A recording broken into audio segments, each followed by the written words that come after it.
quoi la question déjà? Attends, je refais. Attends, on recommence parce que ça compte de la merde. Non, viens, on refait. Bonjour à tous sur la couleur rouge du stylo 4 couleurs. Aujourd'hui, on va trouver 5 jeunes qui ont entre 15 et 25 ans et qui vont répondre à la question comment les réseaux sociaux les ont-ils impactés dans leur vie? Leur réponse, juste ici.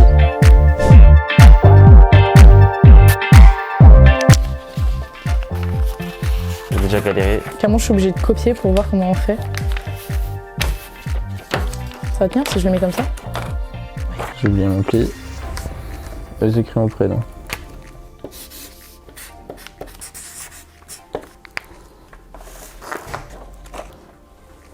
C'est bon? Je m'appelle Maya Lim. Du coup, moi, c'est Victoria Rossé. Je m'appelle Sébastien. Moi, c'est Félix. Moi, c'est Tristan. J'ai 19 ans. J'ai 20 ans. 20 ans. 18 ans. Je suis en première année de bachelor en journalisme communication. Je suis en première année d'études de journalisme. C'est pas ce que je vais faire plus tard. Je suis à l'UTETSO, donc je suis encore étudiant en première année en gestion des entreprises et administration. Et pour la faire courte, c'est GEA. Donc on apprend tout ce qui est gestion des entreprises en fait. Je suis en école de journalisme communication. Je suis aussi directrice de la communication dans une association universitaire. Qu'est-ce que les réseaux sociaux t'ont apporté de positif dans ta vie? Je pense beaucoup d'interactions avec plein de gens. Ça m'a apporté de faire des rencontres. Je pense de garder des nouvelles des personnes que je vois plus au quotidien. De consolider en fait les liens amicaux que j'avais avec certaines personnes que je rencontrais en vacances. Pouvoir parler à des gens avec qui je n'aurais jamais pu parler parce qu'ils habitaient loin, des choses comme ça. Puis dans un monde où tout est géré par les réseaux sociaux, pouvoir être au goût du jour entre guillemets et rester au contact de tout le monde, je pense que c'est important. Genre Snapchat, ça m'a beaucoup aidé à garder contact avec les flammes, enfin des trucs un peu bêtes. Et puis Instagram, à partager un peu ma vie, que les gens puissent réagir, des amis, etc. Plus professionnellement, plus avec l'association dans laquelle je suis, les réseaux sociaux, ça m'a permis un peu de me découvrir dans la communication, de voir qu'est-ce que c'était, qu'est-ce que ça pouvait m'ouvrir aussi comme porte professionnelle. Et puis ça a été un bon moyen pour moi de voir que j'avais des capacités aussi professionnelles à un certain âge. Et de négatif? De négatif, pas grand-chose. Pas vraiment de négatif parce que moi je pense que j'arrive bien à m'en détacher et à considérer le réel par rapport au réseau. Par le biais des réseaux sociaux, c'est pas forcément la meilleure chose pour un humain de créer une relation à travers ses réseaux sociaux. Le négatif, c'est peut-être plus une sorte d'addiction en fait, ou même d'hypnotisme en fait, quand t'es sur les réseaux sociaux. Mais en fait, quand tu reçois un commentaire sur quelque chose, tu le reçois mais pas pareil que si quelqu'un te le disait en face. Donc moi je trouve ça bien différent et pas vraiment négatif. Surtout quand on est une fille, on se compare énormément aux autres et ça a été un peu compliqué à des périodes parce que j'ai une puberté assez tardive et du coup j'osais moins montrer certaines choses que d'autres pouvaient montrer au même âge et du coup je me comparais énormément, mais ça c'est quelque chose où finalement j'ai pris le recul de moins y penser aujourd'hui. De perdre beaucoup de temps. Tu vois pas le temps passer, peut-être que ça te permet en quelque sorte de t'échapper de tes responsabilités, mais pas du tout. T'as l'impression que voilà, le temps il passe pas, mais à côté t'as les cours, t'as des examens, t'as des projets, t'as plein de trucs à faire, mais toi t'es en train de scroller. Est-ce que les réseaux sociaux ont eu un impact sur ta santé mentale? Pas du tout. Santé mentale, non, pas vraiment. J'ai pas vraiment de haters ou quoi, donc ça va aller. Non, pas particulièrement. C'est pas vraiment ça qui a impacté ma santé mentale. Je pense que j'arrive à faire... j'ai une distance entre les réseaux sociaux et ma vie. Que l'impact ait été positif ou négatif, oui, je pense. T'as un peu une anxiété de répondre à un message. Tu vois un message et tu te dis vas-y, je vais répondre tout à l'heure. Et au final, tout à l'heure, ça devient 1 heure, 2 heures, 3 jours, 5 jours, 1 semaine, et après tu te dis ah c'est problématique, au pire on laisse peser, il va rien se passer, au final tu perds peut-être des contacts bêtement juste parce que t'as pas envie de répondre. Forcément ça a eu un impact mental, après il n'y a pas eu un impact très négatif je pense, parce que j'ai su faire la différence, mais il se peut qu'il y a des gens qui aient moins bien réussi à faire cette différence-là. Maintenant, on va pas dire que je me force, mais j'essaie de répondre quand même assez rapidement aux gens qui m'écrivent. Est-ce que tu te sens libre de t'exprimer comme tu le souhaites sur les réseaux? Alors, plutôt oui. Je m'exprime rarement sur les réseaux sociaux, mais je pense que si je le voudrais, il n'y a rien qui me limite à le faire. Je me sens libre de répondre de pouvoir m'exprimer de la façon dont je veux, mais j'en ai pas vraiment le besoin immédiat. Je me sens libre dans le sens où je peux vraiment dire ce que je veux, il n'y a pas de barrière. Après, moi j'ai un compte avec pas énormément d'abonnés en privé du coup. Je pense que si je disais quelque chose sur quelqu'un par exemple, il y aurait des répercussions directement derrière parce que la personne en fait c'est un cercle assez fermé. Si je dis quelque chose sur la politique, à part avoir un débat avec quelqu'un, il ne risque pas de passer grand chose. C'est à la fois le meilleur endroit pour s'exprimer par rapport à son art, etc., pour pouvoir se faire connaître, pour pouvoir apprendre à découvrir des gens, etc. Mais c'est pas le meilleur endroit pour débattre et pour vraiment avoir de vraies conversations et partager sa réelle opinion. Je ne pense pas qu'on est toujours libre en fait de s'exprimer sur tout ce qu'on veut parce qu'on a toujours peur du jugement. Après, c'est aussi à nous de créer notre communauté, que ce soit juste avec un Instagram où on n'a que nos amis et du coup de pouvoir partager ce qu'on veut et de pas être stressé de pouvoir dire quoi que ce soit ou autre. Mais je pense qu'on a toujours en fait inconsciemment une restriction personnelle qu'on s'inflige quand on veut penser ou dire quelque chose. Qu'est-ce que tu montres de toi sur les réseaux ? Mon image, Je pense que je montre seulement une petite partie de ma vie. Là, réellement, pas grand-chose.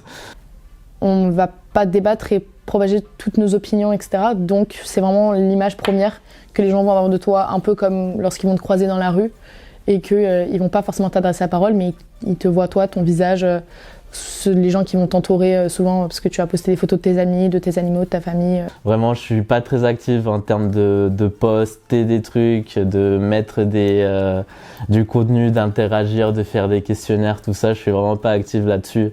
Moi, c'est plus parler directement aux personnes. Si j'ai envie de leur dire un truc, je leur envoie. Si j'ai envie de leur montrer quelque chose, je leur envoie. Je peux montrer un screen de la musique que j'écoute.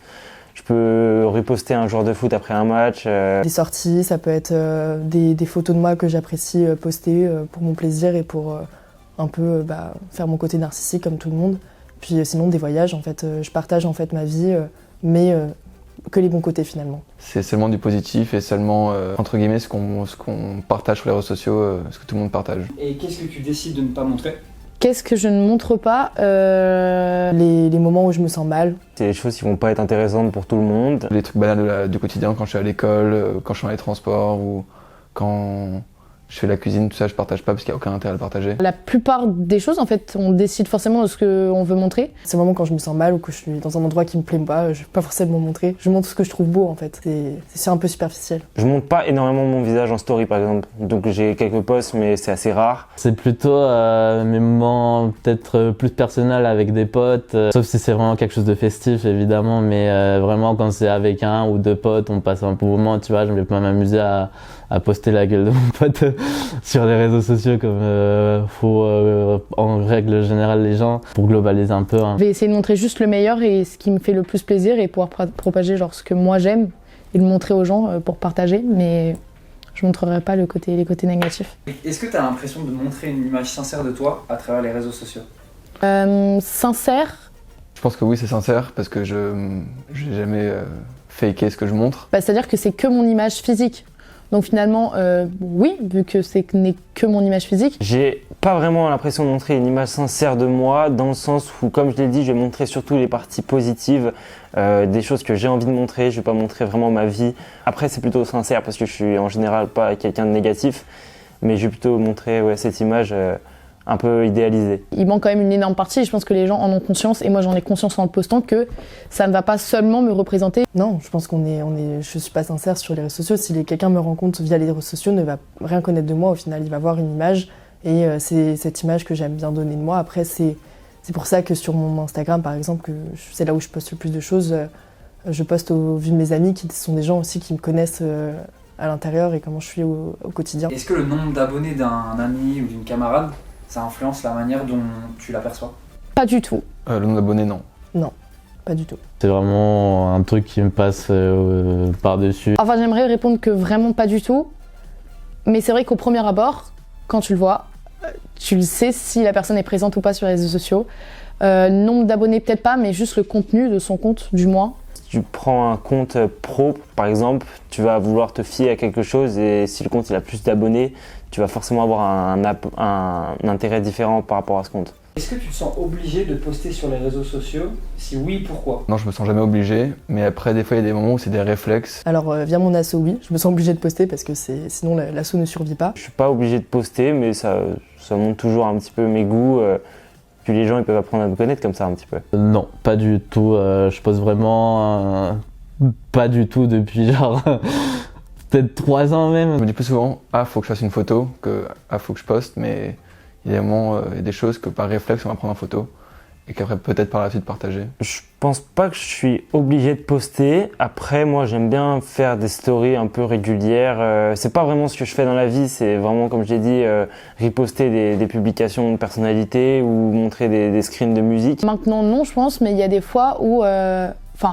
je parle plus de quand j'étais un peu plus jeune, genre, c'est vrai qu'il peut y avoir une certaine, pas une forme de pression, mais de voir tous tes amis poster ou des choses comme ça, et tu te dis, ah, moi aussi, putain, faudrait que je poste, parce que tu vois les commentaires de certaines personnes et t'es là en mode, putain, moi aussi, je voudrais voir si les gens vont commenter ou pas, ou, oh, je voudrais montrer ça, mais des fois, j'ose pas, etc. Enfin, ou alors t'es quelque part et tu fais, tiens, faut que je poste ça et faut pas que j'oublie. Mais de mon Instagram personnel, non. J'ai vraiment des périodes où je vais être plus active parce que je fais plus de choses et bah, quand il y a des beaux jours, j'aime montrer ce que je fais parce que c'est beau, c'est joli. Mais sinon, je me sens pas obligée de poster. Enfin, quand je suis en soirée et que je suis pas sur mon tel, je vais pas me dire, ah, j'ai oublié de faire ma story Instagram. C'est pas un drame, franchement. Mais c'est vrai que en grandissant, tu te rends compte à quel point finalement ça n'a pas tant d'importance parce que tu te mets à la place de ces gens-là, genre qui vont regarder les stories et t'es là en fait je m'en fous un peu finalement. Selon toi, qu'est-ce qui se passerait si tu décides de plus rien poster sur les réseaux sociaux pendant un an?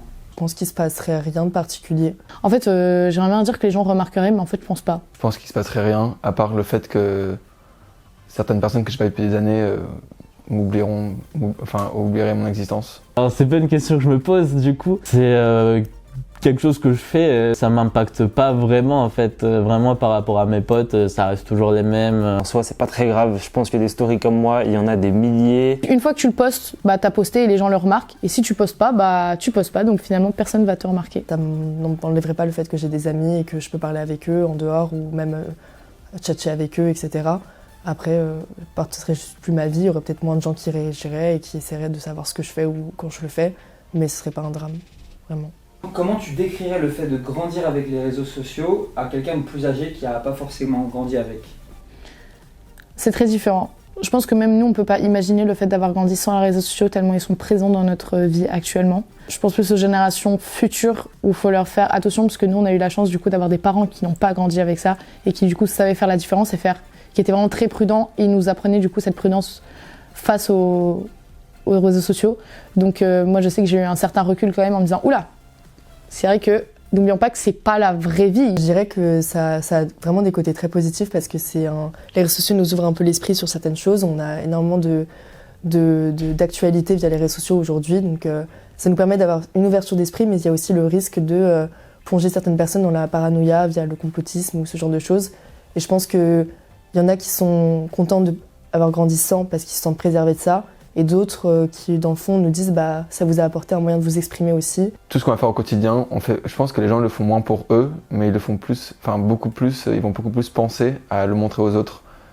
Donc je pense qu'on profite moins. Je pense que c'est quelque chose aujourd'hui qui est parfaitement au goût du jour d'y être, mais en étant réglementé parce que tu peux vraiment suivre tout ce qui se passe et c'est par là que tout se passe aujourd'hui et c'est important. Je pense que je lui dirais simplement que il faut en tirer le meilleur et toujours essayer de garder un sens critique, surtout quand on voit beaucoup de choses sur les réseaux sociaux, etc.